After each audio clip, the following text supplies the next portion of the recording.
What's up, guys? I'm EJ, and I'm joined by Kendall. Thank you guys once again for joining us. I know we've been on a little hiatus, but we're back talking more NBA draft. And even though we're starting the NBA season and the draft ended just last month, we're back at it, getting ready for 2021. So we're really excited for this first NBA draft video, getting ready for the new crop of players that will be coming into the basketball lexicon for the next year or so. Joining me again is Kendall, and we have a very interesting concept we're trying exciting to talk about today. There are plenty of early reactions. You could maybe even call them overreactions to what we're hearing from this college basketball season that we've seen. It's been a little bit of a hectic season, and we've only seen a handful of games. But already people are making big prognostications about the players that will likely be entering this year's draft. So we want to kind of put those prognostications under the microscope and give our thoughts on whether or not they make any sense. So, Kendall, this was a great concept you came up with. I'm really excited to see what we got to say here. Yeah, exactly. Yeah, I'm excited. Like you said, we've seen a lot of. We talked a little bit about this class in a high school lens, but we haven't really talked about it yet in an NBA draft lens. But the 2021, draft process, the draft cycle, it started. Once games start, that's when the scouts are watching and teams are getting ready and getting their big boards set. So I mean, I'm excited to go through this. There's a lot of different things that have been said. Some I agree with, some that I do not. So let's get underway. Like you said, I have six overreactions that have been put out into the ether that we are going to sort of react to and just say whether or not we think it's an overreaction or we think no, it's correct or it will happen. So the first one we're going to start at your favorite school, EJ. Disclaimer: Gonzaga. Obviously, Jalen Suggs has had a terrific start to the season, and it's people to make the claim that Jalen Suggs is the best point guard in this draft, and that he will be the number one pick in the draft. There are some mock drafts out there on the internet that have Jalen Suggs right now as the number one pick in the draft based off what he's done, which has been a terrific start to the season. EJ, is that an overreaction or not? This is a tough one. I love, obviously, the Zags. Jalen Suggs has been a great addition to the team. I think he's really opened a lot of eyes. I don't think a lot of people realize just how explosive he was, just how much his athleticism and speed and quickness really would dominate the college basketball game. But that's what we've seen in these little handful of games Gonzaga has played. I'm going to still say that's an overreaction. To me, we'll talk about another player who is, slated to be a top three guy. He came into this class as the number one guy in Cade Cunningham. But I just think that we still got to see a little bit more from Jalen Suggs. The one thing about Gonzaga is they have 2 point guards essentially because Andrew Nemhard has gotten his waiver and he's been allowed to play a lot of this season. So we've seen Jalen Suggs also play a lot off the ball as well. I think that's helped him in terms of not having to shoulder the entire ball handling front. So to me, I think I still want to see a little more for me to say that he's the number one pick for sure, and he's definitely the best point guard. I like what I've seen from Cade Cunningham. I like what I've seen from Mobley. There are a couple of guys out there I think that have played well. Of course, there are guys in the G League that will have something to say about the number one pick as well. So I'm gonna hold off, but no question, the speed athleticism combination with Suggs with the he can shoot the ball too. He's not just a guy that's just a slasher. Certainly seems to have all the tools to be a really good point guard in the NBA. But best point guard and number one pick for sure right now today, I gotta say that's overreaction. Yeah, I'm gonna agree. Do I think people have overreacted in general to Jalen Suggs' start to the season? I don't think so. I think he's been terrific. He's exceeded expectations. I really liked him coming out of high school, and he's exceeded even my expectations. I didn't think he'd be in the conversation for the number one pick this early in the season. And what I think it shows is, well, very good prospect and very good player. I think he would have been the best point guard in last year's point guard crop, but he picked an awesome school. There was a lot of conversation about Suggs maybe going to the G League one time or another, and or maybe going overseas or playing football, obviously. And obviously he made the decision to go to Gonzaga, focus on basketball, and it was a weird decision for a lot of people because it's weird for a guy that's considering, oh, I may go overseas to then decide to go to Gonzaga, but clearly he made the right decision. He's playing around such a dynamic group of players around him.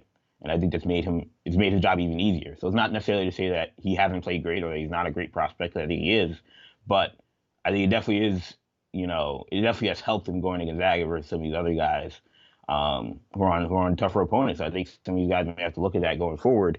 And speaking of that, number two, you were talking about the guy you mentioned, the aforementioned Cade Cunningham, and the statement I came up with is that Cade Cunningham choosing Oklahoma State is going to cost him that number one pick spot. Obviously, Cade Cunningham has been up and down.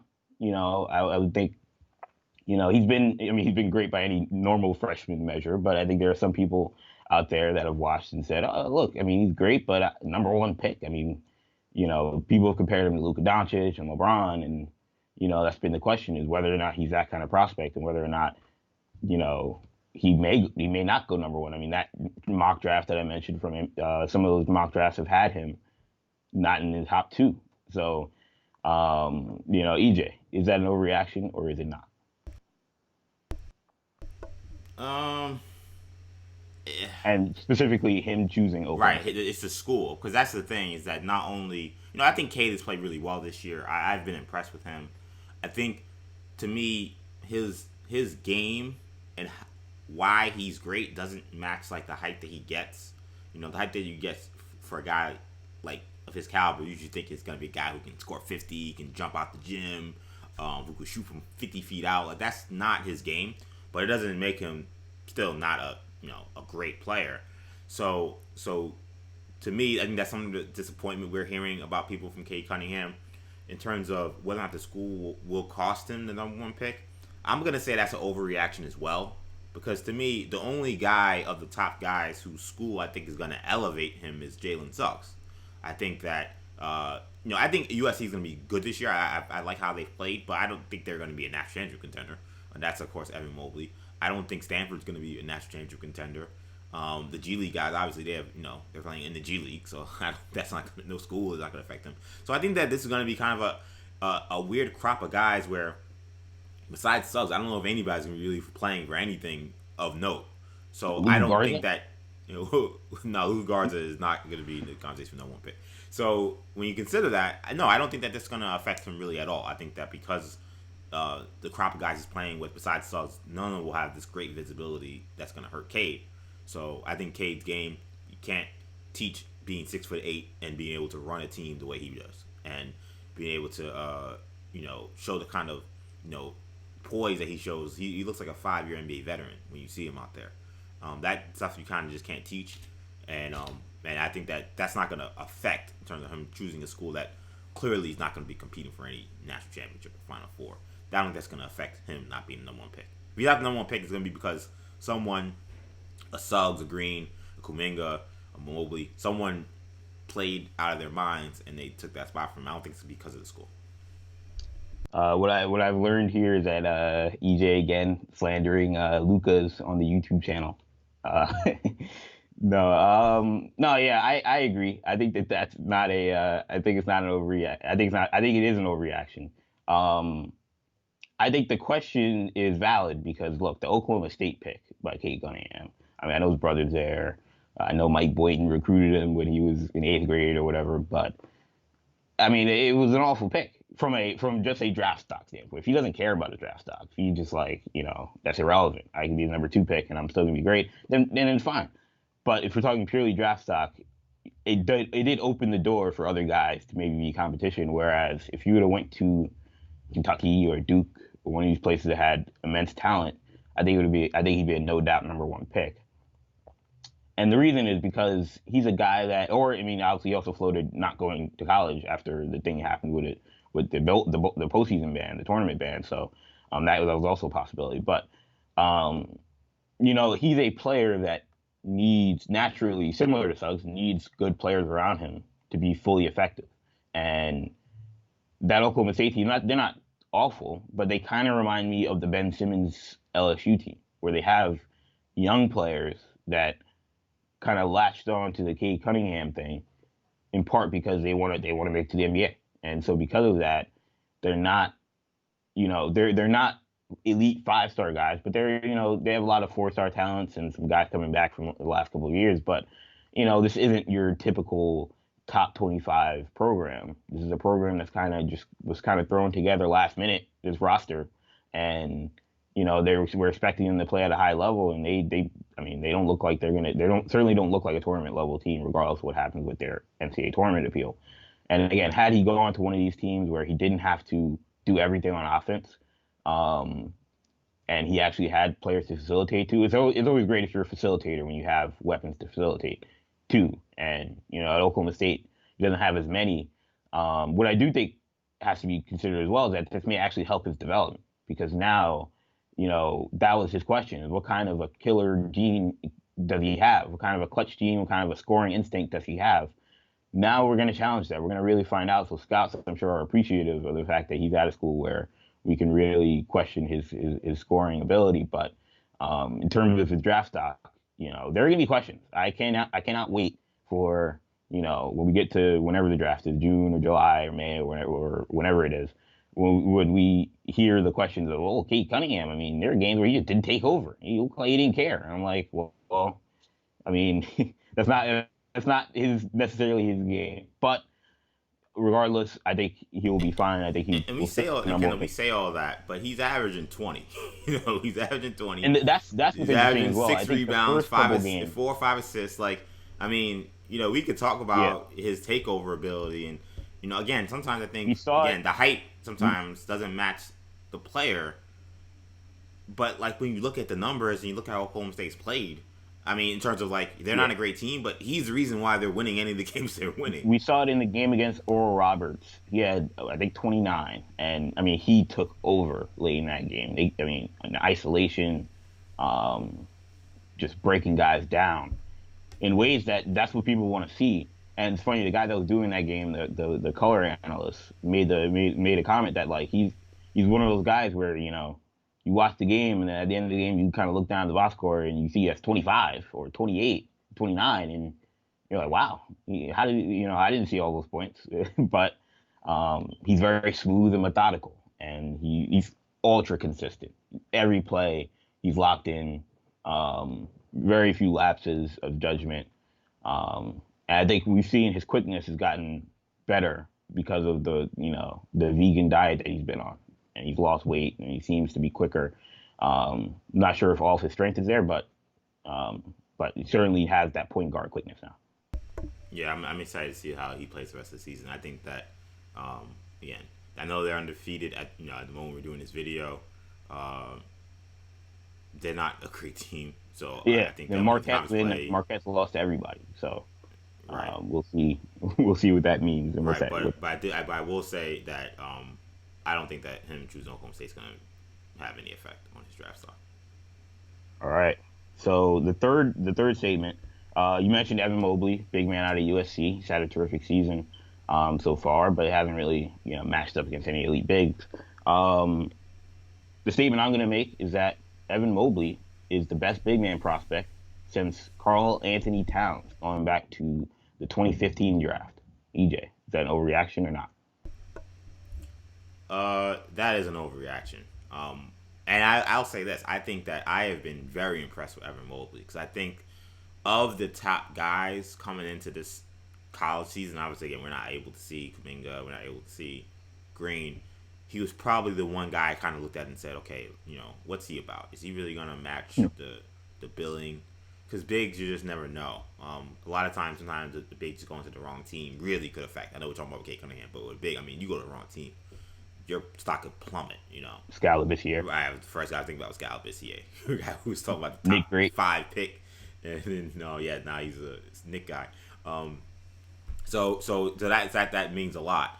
One, it seems like Mobley picked the right school, which is good for him, and I mean, Well, it helps. His dad is an assistant and his brother's on the team. right, exactly. So he certainly had family ties, so to speak, but I still will say that's an overreaction because you just got to think about the bigs that came after him. So I mean, you're talking about Porzingis was in that same draft.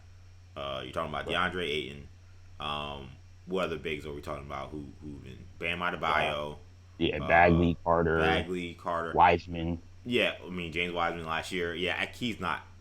I don't know. I mean, we could pick apart each guy and make a case for each guy Is he better than this guy, that guy? I know he's not better than all of them. Like I know that's not the. I don't think that's the case. But what I will say is Mobley's ability to defend the rim and protect the paint. I think I underestimated how dominant he was at that. He's just erasing, paint touches and shots at the basket, and his shot blocking ability is certainly going to translate. And I think what's really interesting, even though he's not taking a lot, is a 3-point shot. It's a shot I know I've seen him working on all off season. I saw him working on it even in high school, and see him shooting 40% from three. I know it's on low volume, but boy, that if you got that kind of paint game and then you could stretch out like that, I mean that shows perhaps a really nuclear level offensive potential, offensive ceiling that you have to be really excited about. But I still think there have been other really solid big man prospects that have come out since then that I can't say for sure that he's definitely above all of them, but Mobley's certainly been very impressive. So, I mean, look, first of all, we see, I'm sure the Paul Biancardis of the world and the Evan Daniels and all the people that have, all these years that have ranked Evan Mobley as the number one prospect in this class, that people have kind of scoffed at and said, well, Evan Mobley, I mean, have you not seen Cade Cunningham or Jalen Green? Well, I mean, he's looking like the guy who probably should have been the number one. Yeah, they're all smoking cigars. Yeah, they're all smoking victory cigars right now. Yeah, they're all smoking victory cigars, saying, "Look, we told you guys 3 years ago this guy was the best prospect in the class, and we said it consistently up until basically the last recruiting rankings that he was the best player in the class, and this is why. He's been dominant. I had my questions about Evan Mobley and how dominant would he be at this level.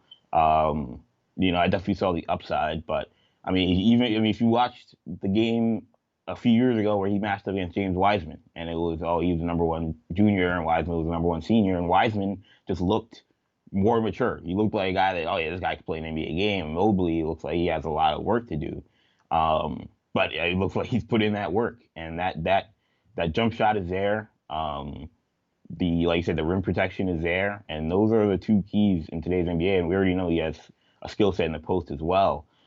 I'm going to say that is not an overreaction. And it's a bold statement because you look, DeAndre Ayton was the number one pick in the draft, and DeAndre Ayton is a horse.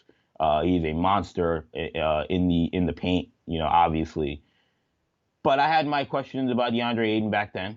Obviously, I did not have him number one on my board, like most people.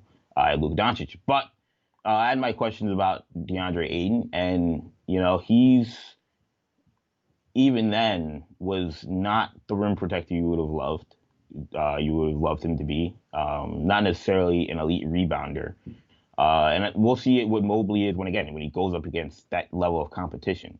But as of right now, and I guess I'll reserve my right to see him against some of the better teams. But either right now, I'm going to step out of the ledge a little bit and overreact and say that Evan Mobley is the best big we've seen, because it hasn't been a great crop. I mean, we're talking Wiseman, who we didn't see much of last year and had his own warts as a player.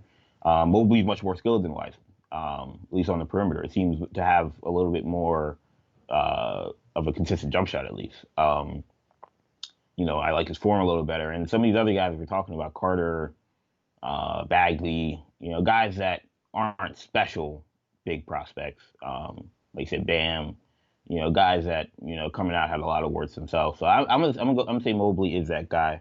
But we'll see whether or not he can keep that designation.